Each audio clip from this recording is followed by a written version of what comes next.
mati bagi yang takwa.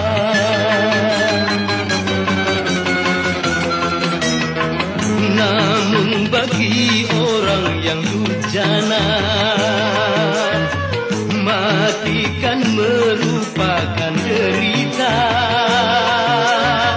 Sakitnya bagai sutra dicabut dari duri.